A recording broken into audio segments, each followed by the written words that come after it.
ہے دوسری نشست پروگرام میں طے نہیں تھی. ہمارے پاس علماء کی مشاغل اور مصروفیت کی وجہ سے ان کی تاخیر سے آمد ہوئی، جس وجہ سے یہ دوسری نشست بن گئی. انشاءاللہ آپ کی یہ قربانی کچھ دیر یہاں وقت گزارنا بہت باعث نفع ہوگا. حضرت والا تشریف لا چکے ہیں اور پہلے بھی ختم نبوت کے عنوان پر حضرات نے بات کی ہے. یہ بات سمجھیں کہ ختم نبوت کا مسئلہ اتنا اہم ترین مسئلہ ہے کہ ہر مسلمان کو اس سطح پہ اس کے ساتھ جڑنے کی ضرورت ہے جس سطح کے ساتھ ہم ہماری بچے اولادیں تعلیم کے ساتھ جڑے ہوئے ہیں. ہر بندہ فکر مند ہے میرا بچہ کتنی تعلیم حاصل کر چکا، کتنا کرے گا. صبح جاؤ دیکھو سکولوں کی طرف دوڑیں لگی ہوئی ہیں. اس سطح کی جب تک ہماری وابستگی اس موضوع کے ساتھ نہیں ہوگی، ناموس رسالت کا قانون خطرے میں ہے، خطرے میں رہے گا. اس وقت یہ ہمارے ایمان کا بہت بڑا امتحان ہے. آسیہ ملونہ کا واقعہ بھی آپ کے سامنے ہے. ابھی شراب کی حرمت کی بات ہو رہی تھی کہ ایک کافر ممبر کہہ رہے ہیں کہ شراب حرام ہونی چاہیے، اس پہ پابندی لگنی چاہیے. مسلمان کہلانے والے ممبران کہہ رہے ہیں کہ نہیں، پابندی لگنی چاہیے. یہ تو ان ممبران کو علماء کرام سے پوچھنا چاہیے کہ ان کا ایمان بھی بچا ہے یا نہیں، ان کا نکاح بھی موجود رہا ہے یا نہیں. اس حد تک دین سے نفرت اور دین سے دوری کلمے کے بنیاد پہ بننے والے ملک میں ایک بہت بڑا لمحہ فکریہ ہے.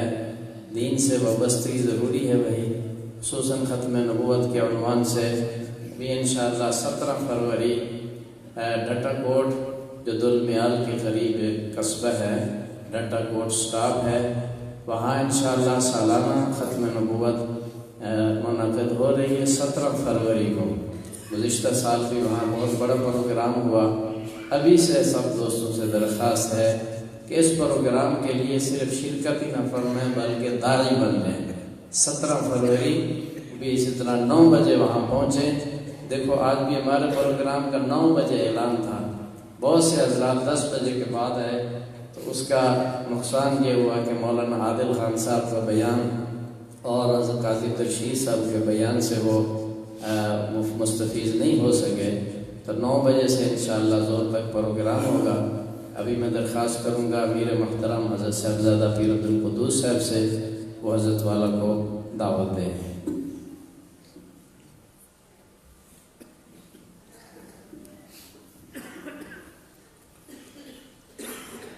بسم اللہ الرحمن الرحیم نحمد و نصلی علی رسول الکریم اما بعد.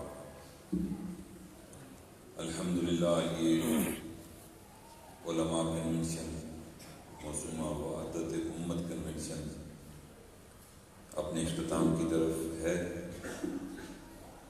اور ہماری خوش قسمتی ہے کہ ہماری دعوت کو حضرت مولانا پیر ذوالفقار احمد نقشبندی مجدد دامت برکاتہ العالیہ نے قبول فرمایا. یہ وہ مسجد ہے سعد بن ابی وقاص جس کا نام ہے. حضرت جی تشریف لائے ہوئے تھے چکوال خانقاہ پہ اور مولانا ابو بکر حمزہ صاحب نے حضرت جی سے درخواست کی کہ ایک مسجد ہم بنانے لگے ہیں، ہم یہ چاہ رہے ہیں کہ آپ سنگ بنیاد رکھ دیں. تو الحمدللہ حضرت جی نے اس وقت بھی دعوت قبول کی تھی اور اسی مسجد کا سنگ بنیاد حضرت جی دامت برکاتہ نے اپنے دست مبارک سے خود رکھا تھا. مفتی معاذ صاحب اور میں اور علماء کچھ جھنگ حاضر ہوئے تو حضرت جی دامت برکاتہ سے میں نے عرض کیا کہ اس مسجد کا سنگ بنیاد بھی آپ ہی نے رکھا تھا اور ہمارے چکوال کے علماء یہ چاہتے ہیں کہ آپ کچھ واضح و نصیحت بھی ان سے فرمائیں، تو آپ مہربانی فرما کر وحدت امت کنونشن کے لیے وقت دے دیں.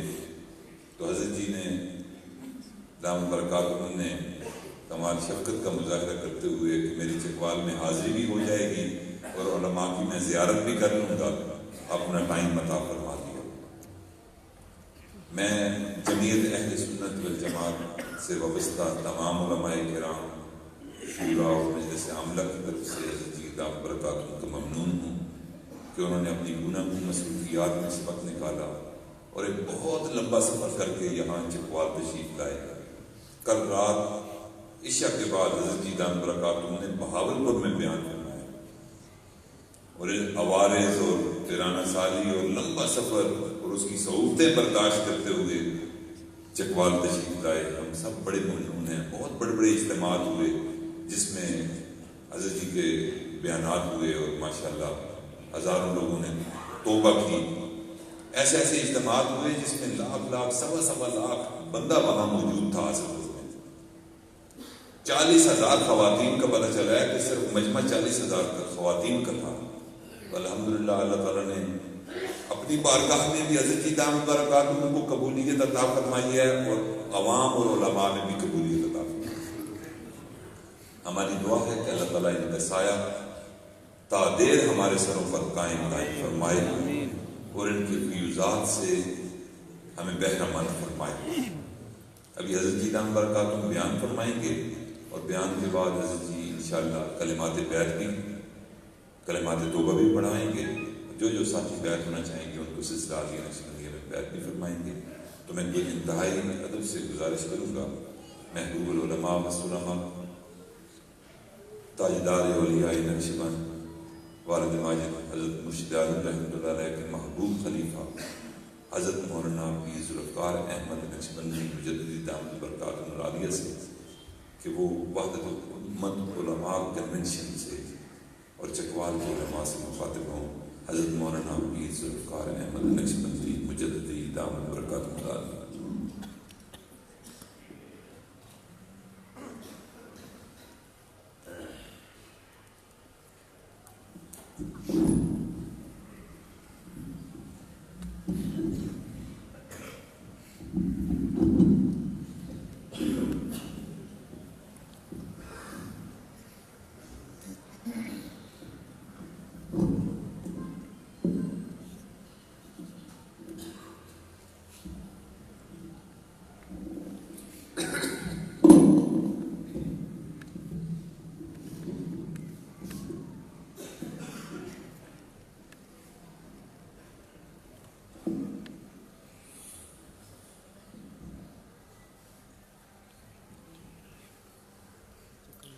الحمدللہ وکفا وسلام علی عبادہ الذین اصطفیٰ، اما بعد، اعوذ باللہ من الشیطان الرجیم، بسم اللہ الرحمن الرحیم، انا نحن نزلنا الذکر وانا لہ لحافظون، سبحان ربک رب العزۃ عما یصفون، وسلام علی المرسلین والحمد للہ رب العالمین۔ اللہم صل علی سیدنا محمد وعلی آل سیدنا محمد وبارک وسلم۔ اللہ رب العزت ارشاد فرماتے ہیں، انا نحن نزلنا الذکر، بے شک اس نصیحت نامے کو ہم نے ہی نازل کیا، وَإِنَّا لَهُ لَحَافِظُونَ، اور بے شک اس کی حفاظت کے ہم ہی ذمہ دار ہیں۔ اللہ رب العزت نے قرآن مجید کو نازل بھی فرمایا اور قرآن مجید کی حفاظت کا ذمہ بھی خود اٹھایا۔ اگر کوئی بادشاہ اعلان کرے کہ میں اپنے ملک کی سرحدوں کی حفاظت کروں گا تو بادشاہ خود جا کر سرحدوں پہ پہرے نہیں دیا کرتا۔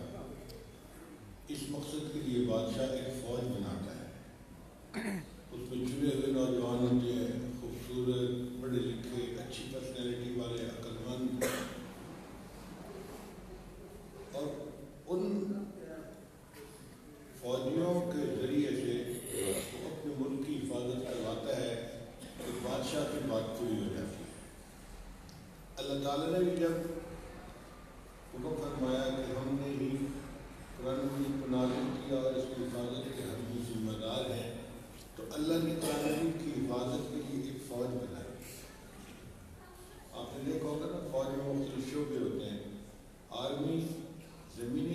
فوج کی ملک کی حفاظت کرتی ہے، ایئر فورس فضائی راستوں سے حفاظت کرتی ہے، اور نیوی جو ہے سمندری راستوں سے حفاظت کرتی ہے۔ اللہ تعالیٰ نے بھی قرآن مجید کی حفاظت کی ایک فوج بنائی کہ بندوں میں سے اللہ تعالیٰ نے قراء حضرات کو بنایا جو حروف قرآن کے محافظ ہیں، قرآن مجید کے حروف کے محافظ۔ کوئی بندہ ایک حرف کو دوسرے سے بدل نہیں سکتا۔ یہ 1995 کی بات ہے، نیو یارک یونیورسٹی میں ایک کمرہ تھا جس میں مسلمان نماز بچے پڑھتے تھے، عربی بھی تھے اور دوسرے ملکوں میں بھی تھے، وہاں تو شاید 100 سے زیادہ ملکوں کے لوگ تھے۔ تو بچے آ جاتے تھے اور نماز پڑھ پڑھا کے چلے جاتے تھے۔ ایک مرتبہ ایک مصر کا بچہ تھا عربی، اس نے عشاء کی نماز پڑھائی تو اس نے تلاوت کے دوران یوں آیت پڑھی وَالضُّحَىٰ وَاللَّيْلِ إِذَا سَجَىٰ۔ اب سجا لفظ ہے، جیم ہے، گاف نہیں ہے، مگر چونکہ مصری حضرات میں جیم کو گاف بول لیتے ہیں، وہ جدہ کو بھی گدہ کہتے ہیں، عام بول چال میں وہ گاف بولتے ہیں۔ بلکہ ایک مرتبہ ہم طواف کر رہے تھے تو ایک مصری دعا مانگ رہا تھا اللہم انی اسألک الجنہ، تو میں واقعی سوچ رہا تھا کہ اللہ تعالیٰ نے قیامت میں اس کو گنہ پکڑا دیا، تو یہی مانگا تھا۔ تو اس نے جب صدا پڑھا، ایک پاکستانی طالب علم تھا، اس نے پیچھے نماز پڑھی۔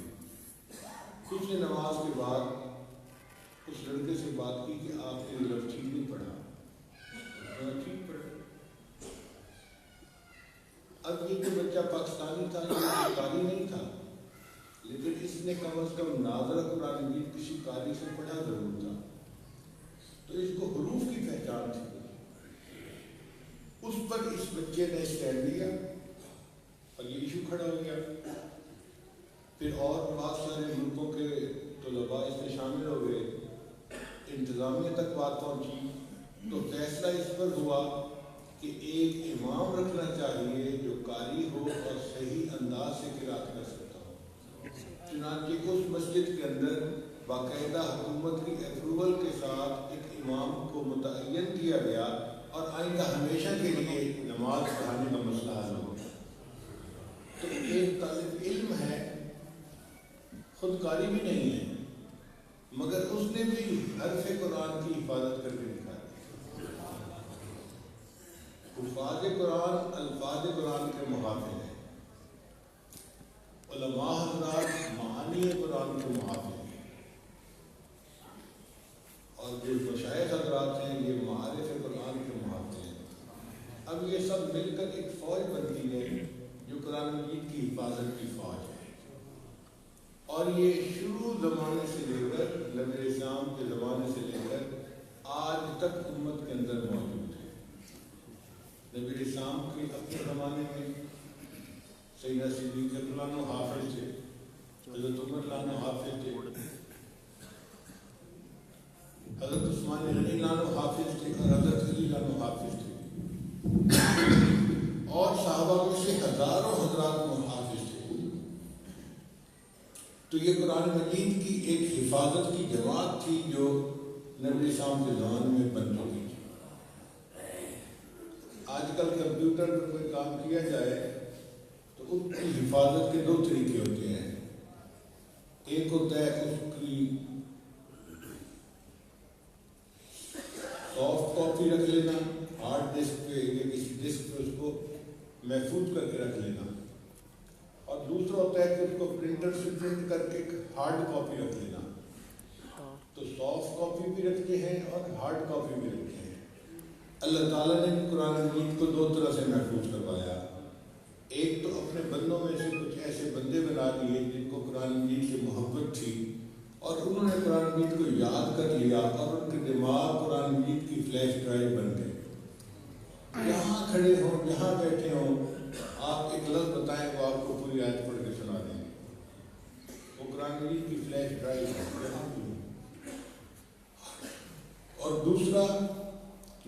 السلام پر جب وحی اترتی تھی تو اللہ کے محبوب صلی اللہ علیہ وسلم اس کو لکھوا دیا کرتے تھے۔ اس زمانے میں لکھنے پڑھنے کا رواج بہت کم تھا۔ 17 صحابہ تھے جو لکھنا پڑھنا جانتے تھے، ان میں سے جو قریب ہوتا ان کے ذریعے سے لکھوا دیا جاتا تھا۔ کاغذ نہیں بنا تھا بھی، تو کبھی کپڑے پر لکھا جاتا، کبھی چمڑے پر لکھا جاتا، کبھی پتھر پر، کبھی لکڑی پر، مختلف چیزوں پر جو موجود ہوتی لکھ لیا جاتا۔ ان چیزوں کو پارچات کہتے تھے۔ چنانچہ نبی علیہ السلام کے مبارک زمانے میں قرآن مجید کو پارچات کے اوپر لکھوا دیا گیا تھا، مگر جو لکھتا تھا وہ اپنے پاس محفوظ رکھ لیتا تھا۔ یہ پارچات بکھرے ہوئے تھے۔ جب نبی علیہ السلام نے پردہ فرمایا اور سیدنا صدیق رضی اللہ عنہ خلیفہ بنے تو عمر رضی اللہ عنہ نے مشورہ دیا کہ اب آپ خلیفہ ہیں، اب آپ وہ سارے پارچات مرکز کے اندر جمع کروا لیں تاکہ حکومت کی تحویل میں آ جائیں۔ تو سیدنا صدیق رضی اللہ عنہ نے ایک جماعت بنائی۔ ایک صحابی تھے حضرت زید رضی اللہ تعالیٰ عنہ، حافظ قرآن تھے، اور نبی علیہ السلام کو ان کا قرآن بہت پسند تھا۔ ان کے ساتھ اور بھی چند حضرات تھے جو ان کے معاون بنے، اور اس جماعت کو حکم دیا گیا کہ وہ پارچات جہاں جہاں جس بندے کے پاس بھی ہیں اس کو لے، اس کی تصدیق کرے اور پھر اس کو ایک جگہ پر جمع کرے۔ چنانچہ سیدنا صدیق رضی اللہ عنہ جامع القرآن کہلوائے، انہوں نے قرآن مجید کو ایک جگہ کے اوپر جمع کروایا۔ اب ان پارچات کی ذمہ داری کس کو دیں، یہ ایک الگ مہم تھی۔ تو سیدنا صدیق رضی اللہ عنہ بہت ذہین تھی، انہوں نے ام المؤمنین سیدہ حفصہ رضی اللہ تعالیٰ عنہا کو یہ ذمہ داری سونپی۔ آپ امت کی ماں ہیں، کوئی یہ اعتراف نہیں کر سکتا کہ ان کے پاس یہ چیز کیوں محفوظ کروائی گئی، اور ان کو کیوں متعین کیا، اس لیے کہ وہ لکھنا پڑھنا جانتے تھے۔ اب جو بندہ لکھنا پڑھنا جانتا ہو وہ اس کو دوسرے بندے کو لکھنے پڑھنے میں تبدیلی نہیں کرنے دے سکتا، کیونکہ وہ خود جانتا ہے لکھنا پڑھنا۔ چنانچہ امت اس کے اوپر متفق ہو گئی، اور یہ سارے پارچات سیدہ حفصہ رضی اللہ تعالیٰ عنہ کے پاس محفوظ رہے۔ جب عثمان غنی عنہ کا زمانہ آیا، اس وقت چمڑے کے اوپر لکھنے کا رواج عام ہو چکا تھا۔ چنانچہ سیدنا عثمان غنی رضی اللہ تعالیٰ عنہ ان پارچات کے ذریعے سے قرآن مجید کی 7 کاپیاں بنوائیں، 7 قرآن مجید کی لکھوائے، جلد بنوائی، اور مسلمانوں کے 7 صوبے تھے، ہر صوبے کے مرکز میں ایک قرآن مجید بھجوا دیا گیا، اور کہا گیا کہ دیکھو بھئی یہ کتابی شکل میں قرآن مجید ہے، اگر کبھی کوئی مسئلہ ہو تو اس کی طرف رجوع کیا جائے۔ ان 7 قرآن مجید میں سے 2 قرآن مجید اس وقت بھی دنیا میں محفوظ موجود ہیں۔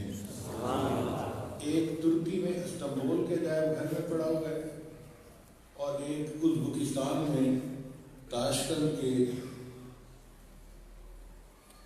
ایک مرکز کے اندر پڑا ہوا ہے۔ الحمدللہ مجھے اللہ تعالیٰ نے یہ دونوں قرآن مجید دیکھنے کی سعادت نصیب فرمائی۔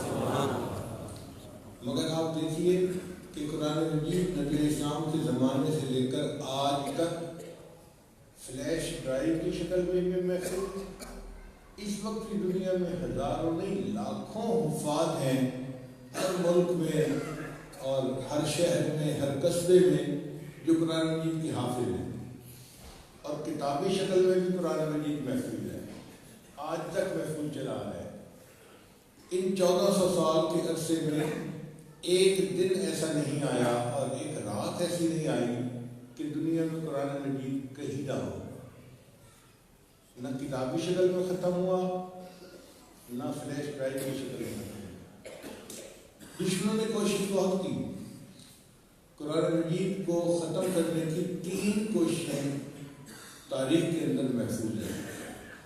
ایک جب تاتاریوں نے 7ویں صدی ہجری میں بغداد کو فتح کیا تو انہوں نے مسلمانوں کو تو گلی قادر کی طرف قتل دیا، ایک دن میں 2.5 لاکھ مسلمانوں کو ذبح کیا گیا، ایک دن میں۔ مسلمان کمزور تھے اور تاتاری غالب تھے. انہوں نے دوسرا کام یہ کیا کہ مسلمانوں کی کتابوں کو اور قرآن مجید کو اٹھا کر دریا میں ڈال دیا, دجلہ اور فرات کے اندر ڈال دیا. اتنی کتابیں ڈالی کہ دریا کے اوپر پل بن گیا تھا. ایک تاتاری ایک طرف سے چلنا شروع کرتا تھا اور ان کتابوں کے اوپر چلتا ہوا دریا کے دوسری طرف اتر جاتا تھا. 1 مہینے تک دریا کا پانی جو تھا وہ کالے رنگ کا ہو کر بہتا رہا. کیونکہ سیاہی سے لکھے ہوئے قرآن مجید تھے, کتابیں تھیں تو وہ سب سیاہی دھل جاتی تھی اور ضائع ہو جاتی تھی. تاتاری یہ سمجھتے تھے کہ لاکھوں کتابیں ضائع کرنے کے بعد مسلمانوں کے پاس یہ کتابیں مزید نہیں بچیں گی. مگر الحمدللہ کہ قرآن مجید بھی باقی رہے اور جو حفاظ تھے اللہ نے ان کی بھی حفاظت فرمائی. پھر ایک دوسری کوشش ہوئی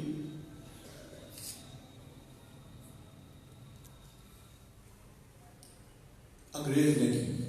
برطانوی سامراج جب تھا نا ہمارے ملک پر, تو انگریز سرنگی نے یہ کوشش کی کہ قرآن مجید کو ختم کر دینا چاہیے.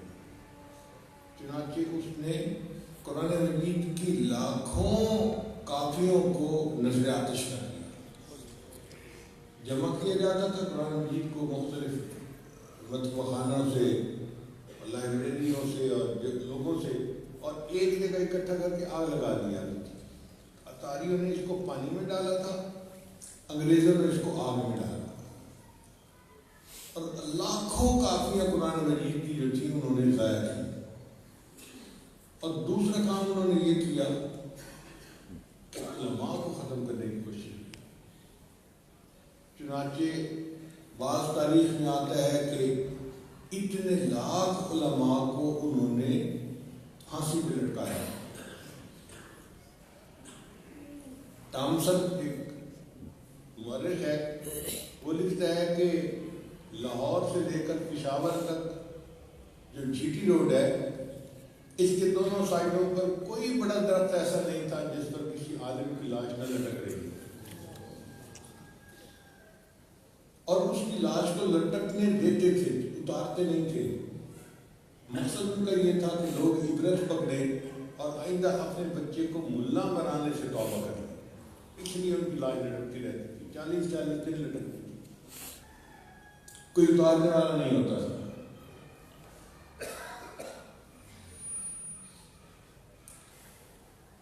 ایک عالم تھے, ان کی انگلی زخمی تھی, تو انگریزوں نے اس کو پکڑ لیا کہ یہ ہمیں لگتا ہے کہ تو نے کسی انگریز کو مارا ہے, تمہاری انگلی کا زخم بتا رہا ہے. کوئی بندہ دیکھنے والا, کوئی بندہ موجود ہو, کوئی مقتول موجود ہو, کوئی نہیں, ہمیں نہیں پتا, لیکن تمہاری انگلی زخمی ہے نا, تو اس سے پتہ چلتا ہے کہ تم نے کسی انگریز کو مارا ہے, لہٰذا اس کے اوپر مقدمہ بنا دیا گیا. اب وہ مقدمہ عدالت میں چلایا گیا. عدالت کا جج بھی انگریز تھا. اس نے 1 گھنٹے کی پیروی کے بعد بالآخر اس عالم کو پھانسی لٹکانے کا حکم دے دیا. اس طرح بہانوں سے بڑے بڑے علماء کو پھانسیاں دی گئی.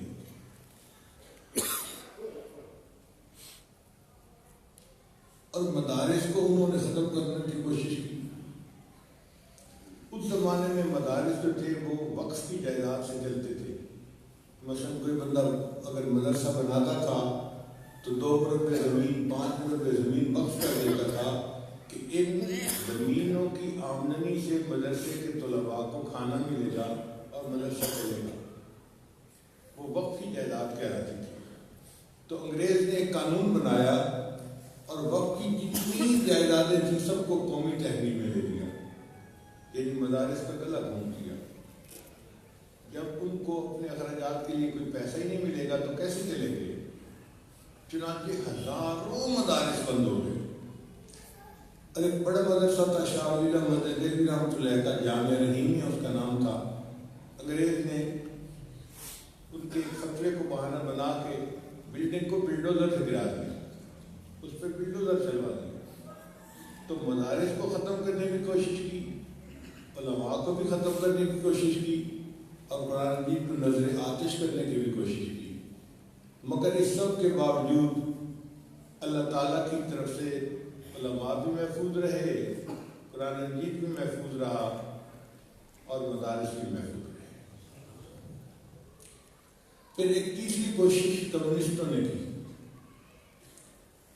جب کمیونزم غالب آیا تو جتنے مسلمان ملک تھے نا، یہ سمرقند اور بخارا کے سائڈ کے، ان تمام پر کمیونسٹوں نے دین کی پابندی لگا دی۔ وہ تو دہلی تھے، وہ تو خدا کے تصور کو نہیں مانتے تھے۔ وہ کہتے تھے کہ اللہ نے انسان کو پیدا نہیں کیا، انسان نے اللہ کے تصور کو پیدا کر لیا ہے۔ ویسے بدبخت تھے، دہلی بالکل مذہب کو افیون کہتے تھے۔ تو انہوں نے پابندی لگا لی اور اس پابندی میں اذان بھی بند، نمازیں بھی بند، مسجدیں بھی بند، اور مسلمانوں کے لیے داڑھی رکھنا بھی ختم، عورت کے لیے سر کے اوپر دوپٹہ لینا بھی ختم، جو اسلامی شاعر تھے سب کو ختم کر دیا۔ یہاں تک کہ انہوں نے قانون بنایا کہ اگر کسی گھر سے عربی زبان کا لکھا ہوا کوئی کاغذ مل جائے گا تو گھر کے سب مرد عورت بچے بوڑھوں کو پھانسی دے دی جائے گی۔ صرف قرآن مجید نہیں، عربی زبان کا کوئی کاغذ بھی مل گیا، عربی زبان کی پابندی لگا دی گیا، تو وہاں کے لوگ اپنے گھروں میں قرآن مجید رکھ ہی نہیں سکتے تھے۔ اور یہ سلسلہ کتنا عرصہ رہا؟ 70 سال یہ سلسلہ رہا۔ اب آپ بتائیے کہ اگر کوئی بچہ قرآن مجید کو دیکھے گا ہی نہیں تو وہ قرآن مجید کو کیسے محفوظ رکھ سکے گا؟ تو مسلمانوں کے لیے قرآن مجید کو محفوظ رکھنا مشکل بن گیا تھا، مگر چونکہ حفاظت کی ذمہ داری اللہ نے لی تھی، اللہ نے وہاں بھی قرآن مجید کو محفوظ رکھ لیا۔ جیسے رشیا تقسیم ہوا اور ویزے کھلے تو مجھے اللہ تعالیٰ نے ازبکستان جانے کی توفیق عطا فرمائی۔ سمرقند شہر میں 2 علماء کے ساتھ جا رہا تھا، ایک انگریز لڑکی، ہم تو اس کو انگریز ہی کہیں گے، ہمیں کیا پتا، تو انگریز نما لڑکی سمجھ لیں، وہ آئی اور مجھ سے پوچھتی ہے آر یو مسلم، آپ مسلمان ہیں؟ میں نے کہا الحمدللہ میں مسلمان ہوں۔ تو کہتی ہے ڈو یو ہیو قرآن، تمہارے پاس قرآن ہے؟ تو میرے پاس قرآن مجید چھوٹا سائز کا تھا، جیب میں ڈالنے والا، جو سفر میں بندہ ساتھ رکھتا ہے، تلاوت میں آسانی ہوتی ہے۔ تو مجھے کہتی ہے کہ کیا میں یہ ہاتھ میں پکڑ سکتی ہوں؟ کہا پکڑ۔ اس نے جب اس قرآن مجید کو ہاتھ میں پکڑا نا، اس کو چومنے لگی، اس کو آنکھوں سے لگانے لگی، اس کو سینے سے لگا رہی ہے، پاگلوں کی طرح قرآن مجید کے ساتھ محبت کا اظہار کر رہی ہے۔ میں نے ساتھ والے عالم سے کہا کہ بھائی آپ ہی سے پوچھو کہ ایسا کیوں کر رہی ہے۔ اس عالم نے پوچھا تو اس لڑکی نے کہا کہ میں مسلمان ماں کی بیٹی ہوں، میری ماں نے مجھے بچپن سے کلمہ پڑھایا تھا، اس وقت میری عمر 39 سال گزر چکی، میں نے اپنی پوری زندگی میں آج تک قرآن مجید کو نہیں دیکھا، پہلی مرتبہ دیکھنے کا موقع ملا، اس لیے میں قرآن سے محبت کا اظہار کر رہی ہوں۔ آپ اندازہ لگائیے کہ بچوں کی عمر 40 سال ہو جاتی تھی اور وہ قرآن مجید کو دیکھ ہی نہیں پاتے تھے۔ کمیونسٹوں کا خیال تھا کہ جب آنے والی نسلیں دیکھیں گی نہیں تو قرآن محفوظ کہاں رہے گا، ختم ہو جائے گا، مگر اللہ نے قرآن مجید کو وہاں بھی محفوظ رکھا۔ ہمارے ایک دوست تھے، وہ کراچی اسٹیل مل کے اندر انجینئر تھے۔ یہ کراچی کی اسٹیل مل جو تھی یہ بھٹو دور پہ لگی اور اس کو رشیا نے لگایا تھا۔ اس کی ٹریننگ کے لیے انجینئرز کو رشیا بھیجا گیا، تو وہ ہمارے دوست تھے، وہ بھی ماسکو گئے ٹریننگ کے لیے۔ جمعہ کا دن آ گیا، اس نے کہا کہ میں تو مسجد میں جاؤں گا اور مسجد میں نماز پڑھوں گا۔ لوگوں نے کہا کہ یہاں تو مسجد مسجدیں نہیں ہیں. اس نے کہا کہ اچھا اتنی بڑی بڑی مساجد تھی وہ کہاں ہیں؟ اس نے کہا کہ کمیونسٹوں نے سب کو گڈاؤن بنا دیا. مسجدوں کو گڈاؤن کے طور پہ استعمال کیا جاتا تھا. ٹرک آتے تھے، سامان رکھتے تھے، پھر سامان لے کے جاتے تھے. وہ گڈاؤن بنے ہوئے تھے. ایک مسجد تھی جو انہوں نے ٹورسٹ کے لیے خالی رکھی ہوئی تھی. تو وہاں گیا اور نے جا کے صفائی کی، اذان دی. جب اذان دی تو قریب کی آبادی کے کچھ مرد عورتیں جو تھے وہ اذان کی آواز سے ملا گئے کہ مسجد سے یہ آواز کیسے آ رہی ہے. وہ کہتے ہیں جب میں نماز پڑھ کے باہر نکلنے لگا تو ایک چھوٹے سے بچے نے مجھے کہا کہ میرے ابو آپ کو بلا رہے ہیں. میں اس کے ساتھ اس کے گھر چلا گیا. بالکل مسجد کے ہمسائے میں گھر تھا. وہاں پہ گھر کے مردوں نے میرا استقبال کیا، مجھے بٹھایا، کھانا کھلایا، چائے پلائی. پھر بات چیت کا سلسلہ شروع ہوا. وہ پاکستان کے متعلق باتیں پوچھتے رہے، میں ان سے وہاں کے حالات پوچھتا رہا. بالکل میرے سامنے ایک بچہ تھا جو 6-7 سال کا تھا، وہ بیٹھا ہوا تھا. وہ میری طرف بڑے غور سے دیکھ رہا تھا.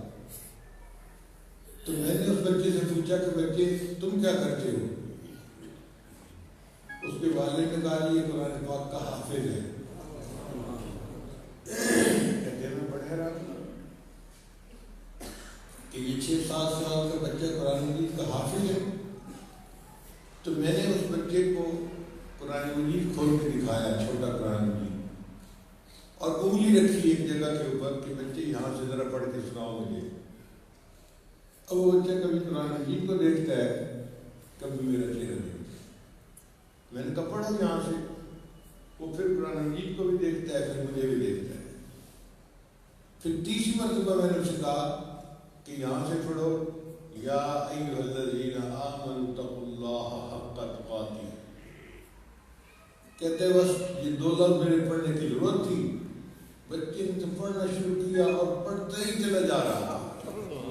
میں حیران، پہلے پڑھتا نہیں تھا اور اب پڑھنا شروع کیا تو اب تھکتا نہیں ہے، رکتا نہیں ہے.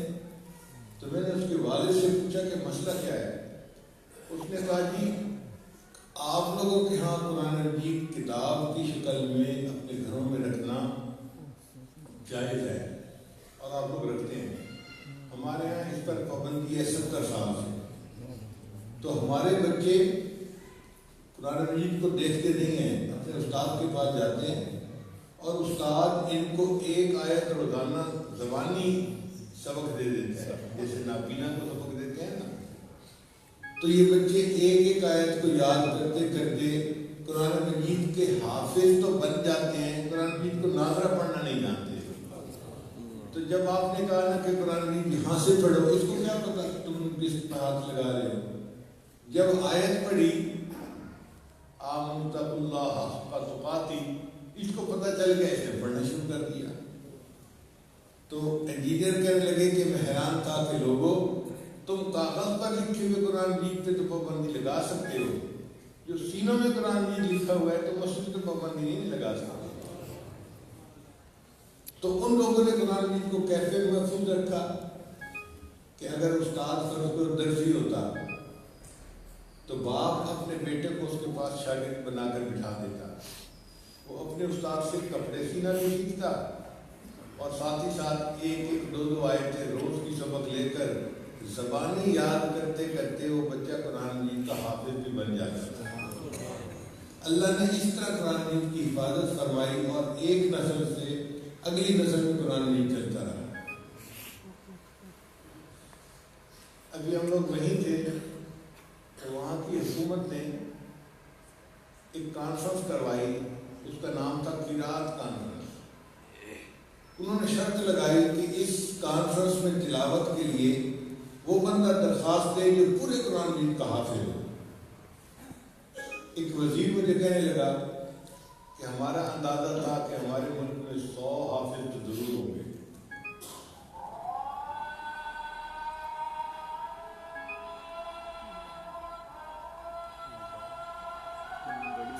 ہمارے ملک میں 100 حافظ تو ضرور ہوں گے. اور بعض لوگ کہتے تھے نہیں 100 نہیں 200 حافظ ہوں گے. تو ہم 100 اور 200 حافظوں کی توقع رکھتے تھے کہ ہمارے ملک میں ہوں گے۔ اللہ کی شان دیکھیں کہ جب درخواستیں مکمل ہوئیں تو انہوں نے پوری اپنی تحقیق مکمل کی تو پتہ چلا کہ 14,000 حافظوں نے حدیث درخواست دی تھی۔ اس ملک میں 14,000 قرآن مجید کے مکمل حافظ موجود تھے۔ تو اللہ نے اس قرآن مجید کی وہاں بھی حفاظت کروا دی اور وہاں عالم بھی بنتے رہے۔ یہ نہیں کہ صرف حافظ ہی بنے، عالم بھی بنے، قاری بھی بنے۔ سمرقند کے جو مفتی اعظم تھے وہ مجھے کہنے لگے کہ حضرت میرے والد صاحب بخاری شریف کے بڑے عالم تھے۔ جب انقلاب آیا تو میرے والد صاحب پہچان گئے کہ اب علماء پہ سختی آنی ہے، تو انہوں نے کیا کیا کہ انہوں نے کھیتی باڑی میں زیادہ ٹائم دینا شروع کر دیا۔ 12 گھنٹے 14 گھنٹے وہ کھیتی باڑی کرتے رہتے اور کھیتوں میں ہی رہتے۔ وہاں پر بڑے بڑے کھیت ہوتے تھے چونکہ سارے نیشنلائز تھے، ٹریکٹر چلاتے رہتے، اتنا ٹریکٹر چلاتے کہ لوگ کہتے تھے کہ اس بندے کو تو ٹریکٹر چلانے کے عشق ہے۔ وہ دیہاتی اور کسان مشہور ہو گئے۔ ان کا جو علمی پہلو تھا نا وہ لوگ بھی نظر سے پیچھے رہ گیا۔ اب کمیونزم میں کوئی بندہ اپنے گھر میں تعلیم نہیں دے سکتا تھا۔ میرے والد صاحب کیا کرتے کہ وہ ٹریکٹر چلاتے چلاتے رات کے 12 بجے تک ٹریکٹر چلاتے رہتے۔ جب 12 بجے ٹریکٹر بند کرتے تو اس وقت وہ کھیت سے اپنے گھر میں آتے اور اس وقت مجھے اپنے سامنے بٹھا کر بخاری شریف کا درس کیا کرتے۔ میں رات کے 12 بجے اپنے والد صاحب سے 70 بخاری شریف پڑھا کرتا تھا۔ کہنے لگے کہ جب وہ بخاری شریف پڑھا رہے ہوتے تھے تو اس وقت بھی پولیس کے آنے کا ڈر ہوتا تھا۔ اگر پولیس والا آ گیا اور اس نے دیکھ لیا کہ ہم باتیں کر رہے ہیں تو وہ دونوں کو پھانسی پہ حکم دے دیے گئے۔ تو ہم کیا کرتے تھے کہ دسترخوان کے اوپر کھانا رکھوا دیتے تھے، چائے رکھوا دیتے تھے اور آپس میں بیٹھ کے باتیں کرتے رہتے تھے۔ پولیس والا آ جاتا تھا، کیا کر رہے ہو؟ یہ ہم کھانا کھا رہے ہیں، یہ ہم چائے پی رہے ہیں، اور کھانا اور چائے موجود ہوتا تھا۔ اس کا نام انہوں نے رکھا تھا دسترخوان کا مدرسہ۔ تو اس طرح دسترخوان کی شکل میں بیٹھ کے پڑھتے پڑھاتے بھی تھے، ساتھ کھانا بھی کھاتے تھے اور پولیس والوں کو پتہ بھی نہیں چلنے دیتے تھے۔ پولیس آتی تھی تو کہتے تھے یہ ہم کھانا کھا رہے ہیں، اور پولیس والے چلے جاتے تھے تو ایک دوسرے کو سرفراہ پڑھاتے تھے، بخاری شریف پڑھاتے تھے، علم ایک دوسرے کو منتقل کرتے تھے۔ عالم بھی محفوظ رہے، مدرسے بھی محفوظ رہے، قرآن مجید بھی اللہ نے محفوظ رکھا۔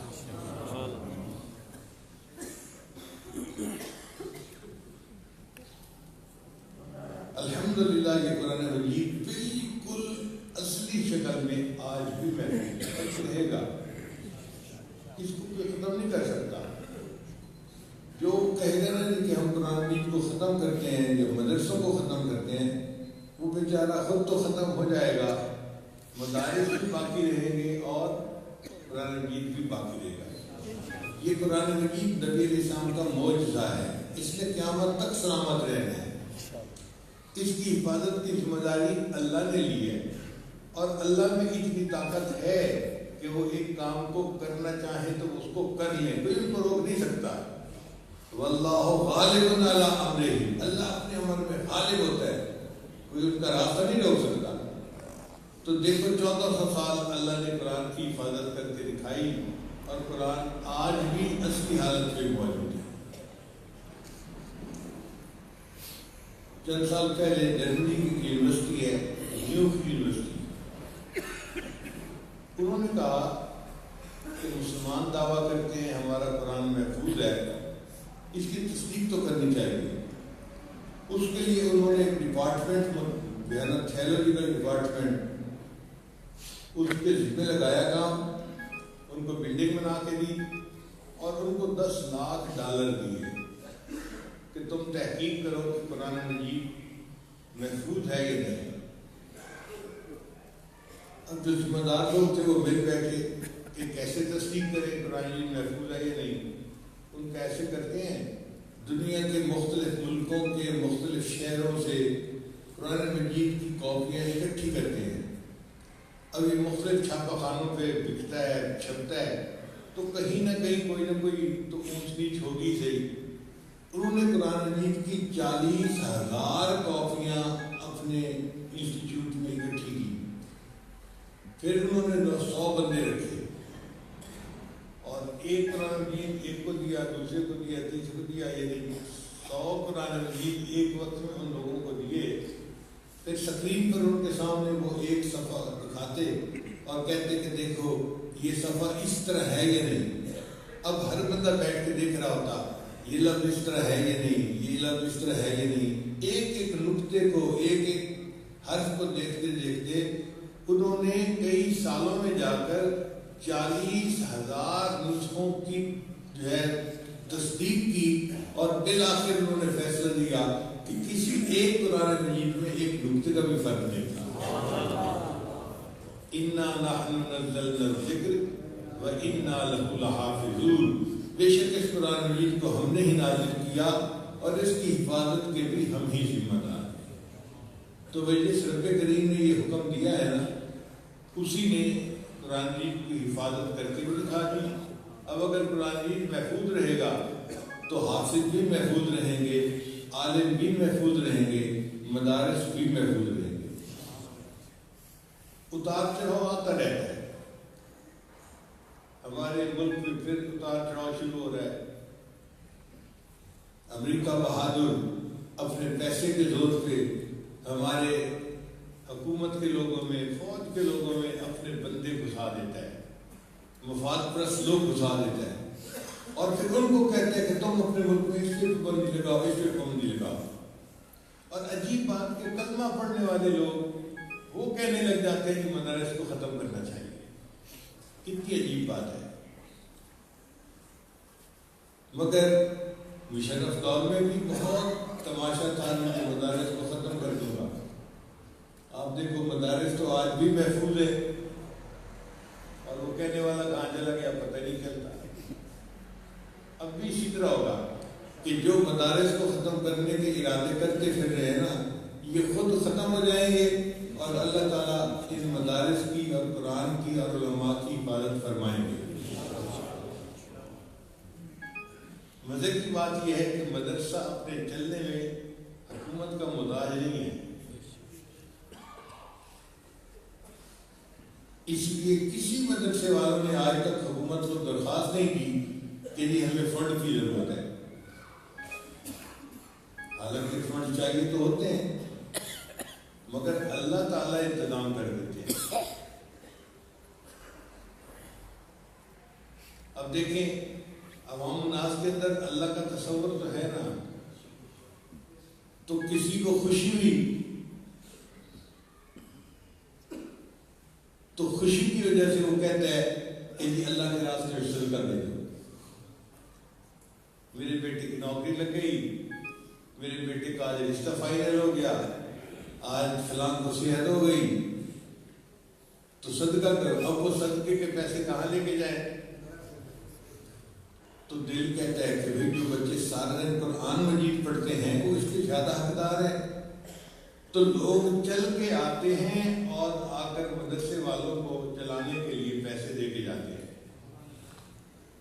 کسی کو غمی ہوئی، اچھا بھائی صدقہ دے دو، 2 بکرے دے دو، یہ بکروں کا گوشت کہاں بھیجیں؟ چل کے آتے ہیں اور بکروں کا گوشت مدرسے کے انتظامیہ کے حوالے کرتے ہیں کہ جی بچوں کو پکا کے کھلا دیں۔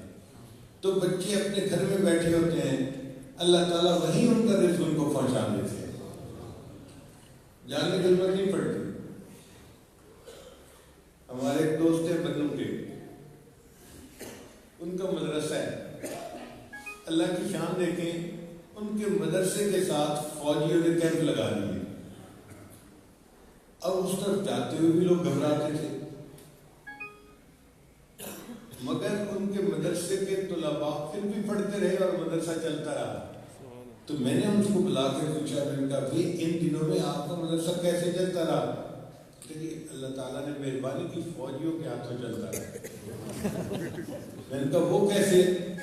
کہنے لگا جی کہ فوجیوں کو کوئی مہم پیش آتی تھی نا تو کمانڈر کہتا تھا 4 کالے بکرے صدقہ دے کے آؤ. تو کبھی ان سے 4 کالے بکرے آ جاتے, کبھی 2 کالے بکرے آ جاتے, کبھی گاڑی کا ایکسیڈنٹ ہو جاتا, کبھی کچھ اور ہو جاتا. تو فوجیوں کے اندر بھی تو ایمان ہے نا, تو وہ بھی صدقہ کرتے اور وہ صدقہ کے بکرے پھر مدرسے پر جاتے. اللہ نے اس مدرسے کو فوجیوں کے ذریعے سے کئی سال چلا کے دکھا دیا.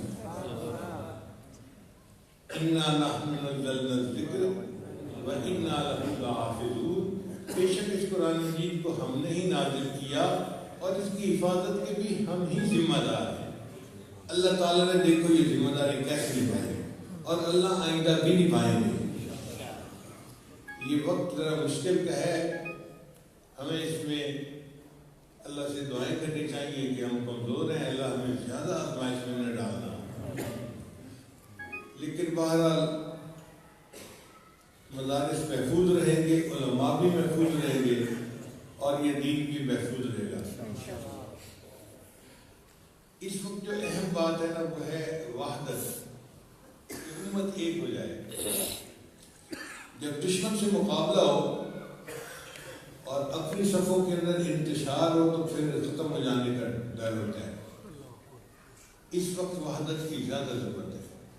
اور خوشی اس بات کی ہے کہ ہمارے پیر خانہ ہے یہ چکوال, یہاں سے ہمارے حضرت مرشد عالم رحمۃ اللہ کے صاحبزادے حضرت مولانا عبدالقدوس دعوت برکاتہم نے اس تحریک کا آغاز کیا. مجھے لگتا ہے یہ ان کے والد گرامی کی روحانیت کا یہ کمال ہے. ان کے دل میں بات آئی, انہوں نے اپنے دوستوں کو کی کہ 2 سے 4, 4 سے 10 اس طرح بڑھتے بڑھتے آج اتنے 100 علماء ایک جگہ پر بیٹھے ہیں اور وحدت امت کے بارے میں سوچ رہے ہیں.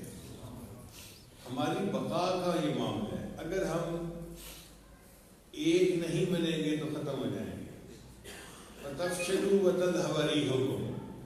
اللہ فرماتے ہیں کہ تم بکھر جاؤ گے نا, الگ الگ ہو جاؤ گے تو تمہاری ہوائی اکھڑ جائے گی.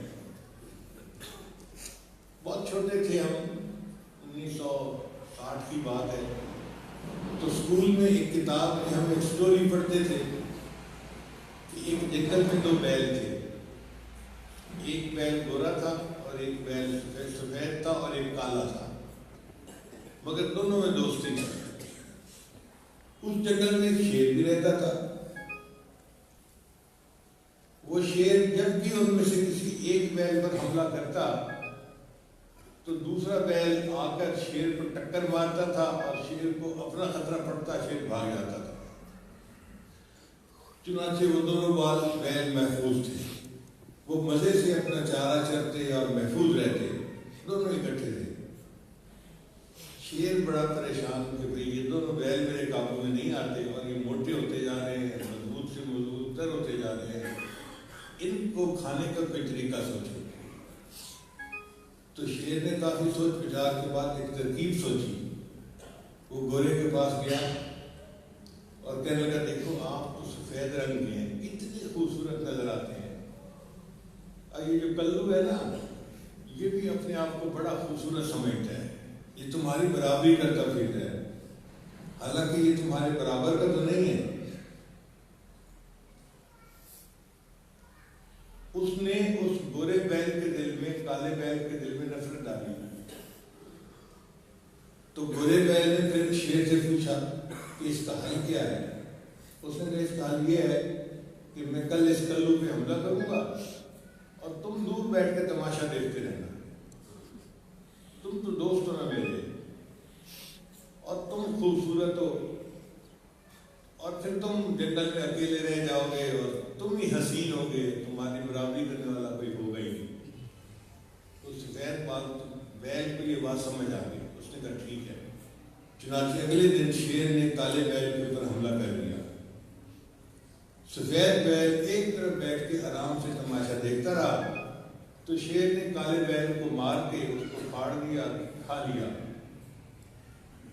اچھی طرح جب اس کے جو ہے نا اس نے بوٹیاں کھا لی، ہڈیاں بچ گئیں، تو کوئی 1 ہفتہ گزرنے کے بعد شیر پھر سفید بال کے بیل کے اوپر حملہ کرنے کے لیے آیا. تو سفید بال نے بیل نے کہا بھائی میں اور آپ تو دوست تھے نا. اس نے کہا ہاں ہم دوست تھے جب کالا بیل زندہ تھا، اب وہ مر گیا اب دوست نہیں ہے. اس نے حملہ کیا اور سفید کو بھی کھا لیا. تو اسی طرح ہوتا ہے کہ آپس میں ان کو جمع نہ ہونے دو، پہلے ایک کو ختم کرو پھر دوسرے کو ختم کر دو. ہم بھی اسی طرح اگر آپس میں بٹے رہیں گے تو دشمن کے لیے ہمیں ختم کرنا بہت آسان ہو جائے گا، اور اگر متحد ہو کر رہیں گے تو اللہ تعالیٰ ہماری حفاظت فرمائیں گے. ایک بوڑھا آدمی تھا، اس کے 10 بیٹے تھے. جب وہ فوت ہونے لگا تو بچوں نے کہا کہ بابا جان ہمیں کوئی نصیحت کیجیے. اس نے کہا بیٹا 10 لکڑیاں لے کے آؤ. وہ 10 لکڑیاں لے کے آئے تو بڑے بھائی نے کہا کہ ان کی گٹھڑی باندھ دو. انہوں نے 10 لکڑیوں کی گٹھڑی باندھی. تو بڑے میاں نے اپنے سب بچوں کو بلایا اور کہا کہ اس گٹھڑے کو مجھے توڑ کے دکھاؤ کسی حالت میں. اب وہ 10 لکڑیاں بندھی ہوئی ہیں، ان کو اکٹھا توڑنا کوئی آسان کام تو نہیں تھا. سب نے زور لگایا، کوئی بھی نہیں گٹھڑی کو توڑ سکا. انہوں نے کہا کہ بابا جان یہ تو نہیں ٹوٹ رہا، یہ تو گٹھا بڑا مضبوط ہے. اس نے کہا اچھا سب لکڑیاں الگ الگ کر دو. جب اس نے سب لکڑیاں الگ الگ کر دی، اس نے کہا اب ان کو توڑ کے دکھاؤ. اس کے بچوں نے ایک لکڑی اٹھائی توڑ دی، دوسری کو توڑ دیا، تیسری کو توڑ، 10 کی 10 لکڑیاں توڑ دی. پھر کہا کہ بابا جان اب کیا کریں؟ اس نے کہا میں نے تمہیں سبق سکھا دیا. تو بیٹے کہنے لگے کہ بابا جان ہمیں تو سمجھ نہیں لگی آپ نے ہمیں کیا سبق سکھایا. اس نے کہا بیٹے یہی تو سبق سکھایا ہے کہ جب یہ 10 لکڑیاں اکٹھی تھیں تم 10 نے مل کے زور لگایا، گٹھے کو نہیں توڑ سکے. جب یہ الگ الگ ہو گئی تو تم نے ایک ایک لکڑی کر کے سب کو توڑ دی. تم 10 بھائی ہو، 10 کے 10 اکٹھے رہو گے، تمہارے دشمن تمہیں ختم نہیں کر سکیں گے. لیکن جب تم ایک دوسرے سے الگ الگ ہو جاؤ گے تو دشمن تم سب کو ختم کر دے گا. تو اتفاق میں برکت ہوتی ہے. یہ جو یہاں آج نظارہ دیکھ رہے ہیں نا کہ فلاں بھی اکٹھا ہے، فلاں بھی اکٹھا ہے، فلاں بھی اکٹھا ہے، اس وقت اکٹھا ہونا ہماری ذمہ داری ہوتی ہے. وَاعْتَصِمُوا بِحَبْلِ اللَّهِ جَمِيعًا وَلَا تَفَرَّقُوا. اللہ فرماتے ہیں تم آپس میں الگ الگ نہ ہو بلکہ اکٹھے ہو جاؤ، اللہ کی رسی کو مضبوطی کے ساتھ پکڑ لو. تو اجتماعیت ہی میں ہمارا فائدہ ہے. دیندار لوگ جتنے ہیں جن کے دل میں دین کا غم ہے، یہ جو دین چاہتے ہیں، وہ سارے کے سارے اس موقع پر اکٹھے ہو جائیں اور ایک بن جائیں. اپنی خواہشات کو چھوڑ دیں، اپنی تمناؤں کو چھوڑ دیں، اپنی چاہتوں کو چھوڑ دیں. میں بڑا بنوں، مجھے پہچانا جائے، مجھے امیر بنایا جائے، میرا نام آئے، یہ سب فضول باتیں ہیں. ان کو پیچھے چھوڑیں. اللہ کی رضا کے لیے سب اکٹھے ہو جائیں کسی ایک مرد خلوص کے پیچھے، اخلاص کے پیچھے. پھر دیکھنا اس اجتماعیت کی جیسے کیا برکتیں آتی ہیں. اللہ تعالیٰ اس طرح کی اجتماعیت ہر شہر میں عطا فرمائے اور ہمارے پورے ملک کے علماء کو ایک جھنڈے کے نیچے مجتمع ہونے کی توفیق عطا فرمائے اور اللہ تعالیٰ سب کی حفاظت فرمائے. وآخر دعوانا الحمد للہ رب العالمین.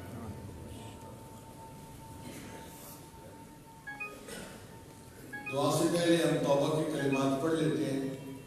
یہ کلمات سجدے دل کے ساتھ پیچھے پیچھے پڑھتے جائیے. بسم اللہ الرحمن الرحیم. لا الہ الا اللہ محمد رسول اللہ. آمنت باللہ و ملائکتہ و کتبہ و رسلہ والیوم الآخر والقدر خیرہ و شرہ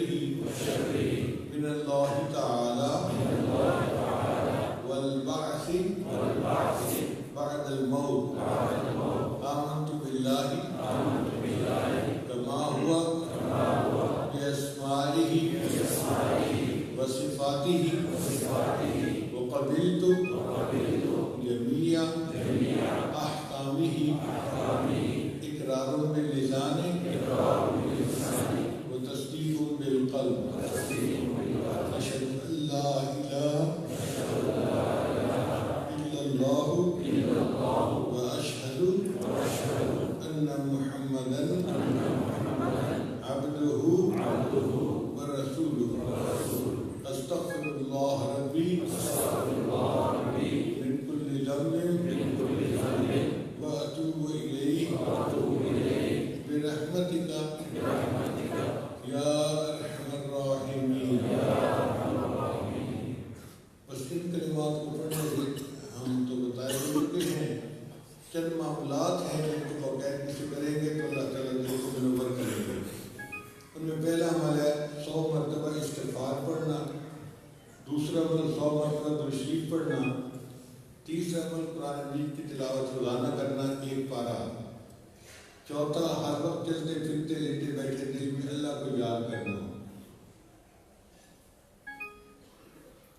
ہتھکارول دل یارول اس کا مصداق بن جانا، اور 5ویں چیز ہے مراقبہ۔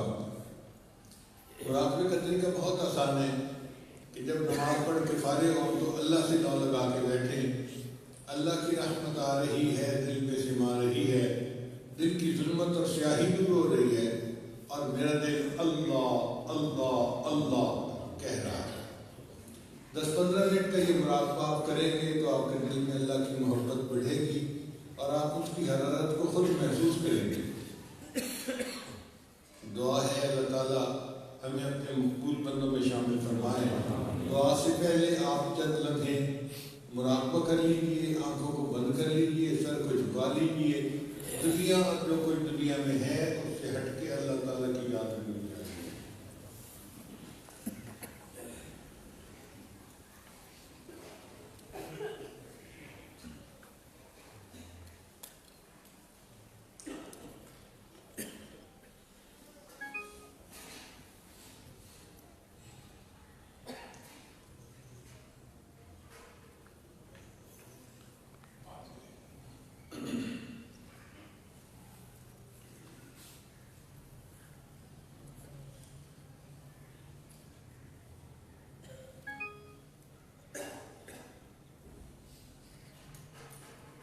تکری گھٹ کے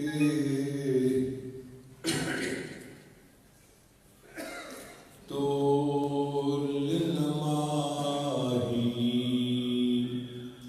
تے اسی لاٹھے اے پاں بھرے،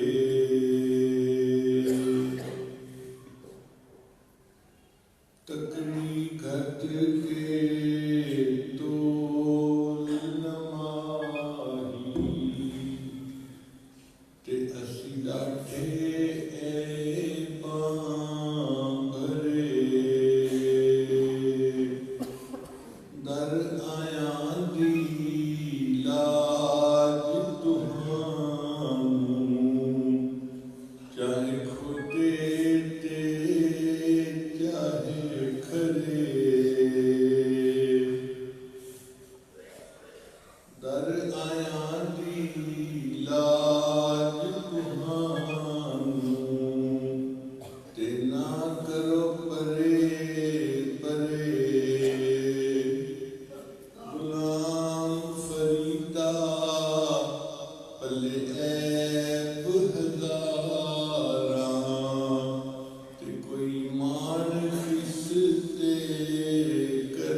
بیشتر چیز کو دعا مانگ لیجیے. الحمدللہ رب العالمین والعاقبۃ للمتقین والصلاۃ والسلام علی سید الانبیاء والمرسلین وعلی آلہ واصحابہ اجمعین.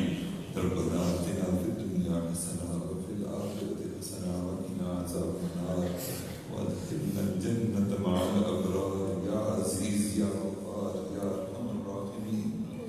یا اللہ ہم آپ کے عاجز مسکین خطاکار بندے ہیں، ہمارے گناہوں کو معاف فرما، ہماری خطاؤں سے درگزر فرما، سیئات کا خاتمہ فرما، دن میں کیے ہوئے گناہوں کو معاف فرما، راتوں کو کیے ہوئے گناہوں کو معاف فرما، جو گناہ ارادے کے ساتھ کیے ان کو بھی معاف فرما، جو بلا ارادہ کیے ان کو بھی معاف فرما، جو گناہ ہمیں یاد ہیں کریم پروردگار ان کو بھی معاف فرما، جو کر کے بھول گئے ان کو بھی معاف فرما، ہمارے صغیرہ کبیرہ تمام گناہوں کا خاتمہ فرما. اے کریم پروردگار ہماری نظروں کو پاک فرما، ہمارے دلوں کو صاف فرما، ہمارے سینے میں اپنی محبت پیدا فرما، اپنے عشق کی آتش ہمارے قلوب میں روشن فرما، ہمارے انگ انگ میں اپنا ذکر جاری فرما، ہڈی ہڈی میں اپنا ذکر جاری فرما، بوٹی بوٹی میں اپنا ذکر جاری فرما، روئے روئے میں اپنا ذکر جاری فرما، ہم سب کو سراپا ذکر بنا. کریم پروردگار ہمارے بال سفید ہو گئے، ہم اپنے دلوں کو سیاہ کر بیٹھے. مالک حدیث پاک میں ہے کہ بندہ ایک گناہ کرتا ہے اس کے دل پر ایک نقطہ رکھ جاتا ہے. مالک ہم تو پوری زندگی گناہ کر کر کے اپنے دلوں کو سیاہ کر بیٹھے. مالک مہربانی فرما دیجیے، لیکن آپ کی رحمت سے ہم مایوس نہیں. مالک ہم وہ لوگ ہیں جن کو آپ نے قرآن کے لیے چنا، یا اللہ دین کے لیے چنا، حدیث کے لیے چنا. ہم اپنی بدبختی کے سبب یا اللہ گناہ کر بیٹھے، شیطان ملعون ہمارے پیچھے ہے. کریم پروردگار اس علم کے انتخاب کے باوجود اگر روز قیامت آپ نے ہمیں مجرموں کی صف میں کھڑا کر دیا تو مالک ہم حضور پاک کو منہ دکھانے کے قابل نہیں رہیں گے. یا اللہ ہمارے پیارے نبی کا دل دکھ جائے گا. یا رب کریم آپ ان کے دل کو خوش کر دیجئے. یا اللہ ہمارے مرنے سے پہلے ہمارے گناہوں کو معاف فرما دیجئے. اے مالک کرم کا معاملہ فرما دیجئے. یا اللہ جب علماء محدثین اکٹھے ہوتے ہیں، یا اللہ ان میں سے تو بہت اعمال والے بھی ہوتے ہیں، اور یا اللہ کچھ ہمارے جیسے بدبخت بھی ہوتے ہیں. رب کریم آج وہ مجمع ہے علماء کا جس میں محبوب العلماء کی تشریف لائے ہوئے ہیں. یا اللہ ایک ایسا اللہ کا ولی آیا بیٹھا ہے جس نے یا اللہ پوری دنیا کے یا اللہ پتھر دل لوگوں کو آپ کے ذکر پر لگا دیا. یا اللہ مہربانی فرما دیجئے، اس کی ولایت کا صدقہ عطا فرما دیجئے. یا اللہ ان کے مرشد کی ولایت کا صدقہ عطا فرما دیجئے. حضرت مرشد عالم رحمۃ اللہ علیہ کی ولایت کا صدقہ عطا فرما دیجئے. حضرت مجدد الفسانی رحمۃ اللہ علیہ کی ولایت کا صدقہ عطا فرما دیجئے. حضرت بہاؤالدین نقشبند بخاری رحمۃ اللہ علیہ کی ولایت کا صدقہ عطا فرما دیجئے. مالک مہربانی فرما دیجئے. ہم کم بخت ہیں، دین کا خدمت جس طریقے سے ہمیں کرنی چاہیے ہم نہیں کر سکتے. یا اللہ آپس میں منتشر ہیں، یا اللہ ہمیں مزید اتحاد کی لڑی میں پرو دیجئے. یا اللہ ہمارے مساجد اور مدارس کو قائم دائم فرما دیجئے. یا اللہ ان کو قرآن کے نور پھیلانے کا ذریعہ بنا دیجئے، حدیث کی روشنی پھیلانے کا ذریعہ بنا دیجئے. اے کریم پروردگار دعوت و تبلیغ کا کام یا اللہ اس کی بھی حفاظت فرما دیجئے. یا اللہ مہربانی فرما دیجئے، اس کو بھی نظر لگ رہی. کریم پروردگار مہربانی فرما دیجئے. یا اللہ نظر سے اس کام کو بچا لیجئے. رب کریم خانقاہوں کی بھی حفاظت فرما دیجئے، مساجد اور مدارس کی حفاظت فرما دیجئے. یا اللہ ہمارے دینی جماعتیں پاکستان کی یا اللہ اور ان کے قائدین کی حفاظت فرما دیجئے. رب کریم یہ ملک خدا دار ہے، ہمارے اکابر نے بڑی محنت سے حاصل کیا. یا اللہ مہربانی فرما کر کے ہم قرآن و سنت کا نظام نافذ فرما دیجئے. اور جو علماء جو یا اللہ مشائخ دینی جماعتیں اس کام کے لیے مگن ہیں، یا اللہ ان کے اس کام کو قبول فرما دیجیے۔ اے رب کریم ہمارے وطن عزیز پاکستان کی حفاظت فرما دیجیے، یا اللہ پاکستان کے دشمنوں کو ہدایت عطا فرما دیجیے۔ مالک اگر اس وطن عزیز کہ دشمنوں کی قسمت میں ہدایت نہیں تو یا اللہ چن چن کر دفع دور فرما دیجیے، تباہ و برباد فرما دیجیے، یا رب کریم ان کا بیج ختم فرما دیجیے۔ اے کریم پروردگار ہمارے اس وطن عزیز کے اداروں کی مستحکم فرما دیجیے، اس وطن عزیز کی فوج کو مستحکم فرما دیجیے، دیگر اداروں کو کرنا انتظامیہ اور عدلیہ کو مستحکم فرما دیجیے۔ رب کریم مہربانی فرما کر ہمارے اس ملک کے حکمرانوں کو حکمت اور بصیرت کے مناسب فیصلے کرنے کی توفیق عطا فرما دیجیے۔ اے رب کریم یہ وہ ملک ہے جو کلمہ طیبہ کی بنیاد پر لیا گیا، یا اللہ ختم نبوت پر یہاں سوال اٹھائے جا رہے ہیں۔ رب کریم ختم نبوت کے یا اللہ منکرین کو تباہ و برباد فرما دیجیے، ان کے منصوبوں کو خاک میں ملا دیجیے۔ ہماری عالمی مجلس طرف سے ختم نبوت جو دن رات اسلام کے لیے مشغول ہے، رب کریم ان کی محنت کو قبول فرما دیجیے۔ اے کریم پروردگار ملت اسلامیہ کی حفاظت فرما دیجیے، امت مسلمہ کی مشکلات کا خاتمہ فرما دیجیے۔ یا اللہ چچنیا، کشمیر، فلسطین، عراق، شام، جہاں جہاں برما مسلمان مظلوم ہیں، یا اللہ ان کی مظلومیت کا صدقہ، شہداء کا صدقہ عطا فرما دیجیے۔ اور یا اللہ پاکستان پوری دنیا میں امت مسلمہ کو دوبارہ نشاط ثانیہ کا آغاز کرنے کی توفیق عطا فرما دیجیے۔ یا اللہ جتنے لوگ آئے، دور قریب سے آئے، علماء تشریف لائے، اپنی مسجدوں اور مدرسوں کو چھوڑ کر یا اللہ اس وحدت امت کنونشن کو انہوں نے کامیاب بنایا، یا اللہ ان کی دین کے لیے محنت کو قبول فرما لیجیے۔ رب کریم ان کی نسلوں کو دین کا سچا خادم بنا دیجیے۔ ہمارے بیماروں کو شفائے کاملہ عاجلہ مستقرہ عطا فرما دیجیے، پریشان حال لوگوں کی پریشانیوں کو دور فرما دیجیے۔ یا اللہ ماں باپ کے لیے بال بچوں کے فرائض ادا کرنا آسان بنا دیجیے۔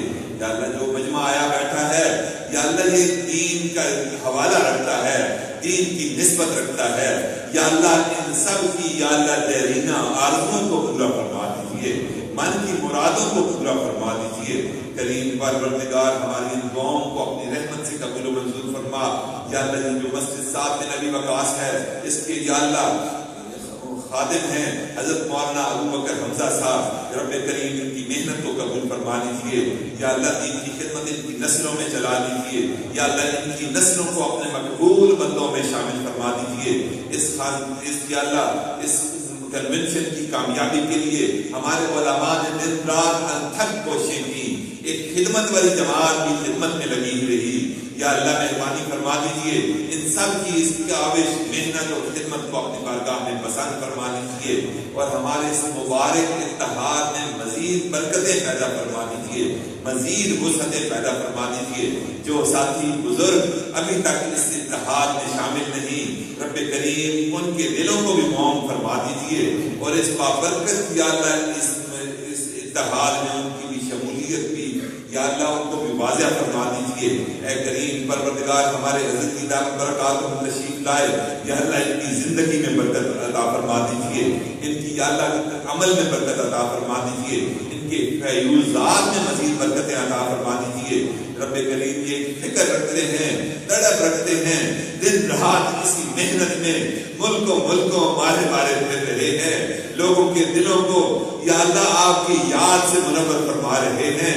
رب کریم ان کی مانگی ہوئی دعاؤں کو قبول فرما لیجیے، ان کی تڑپ کو قبول فرما لیجیے، ان کی محنت کو قبول فرما لیجیے، ان کی جماعت کو بھی اپنے مقبول جماعتوں میں شامل فرما دیجیے۔ رب کریم ہماری ان دعاؤں کو اپنی رحمت سے قبول و منظور فرما۔ ربنا تقبل منا انك انت السميع العليم وتب علينا انك انت التواب الرحيم وصلى الله على النبي الامي الكريم وعلى اله واصحابه اجمعين برحمتك يا ارحم الراحمين۔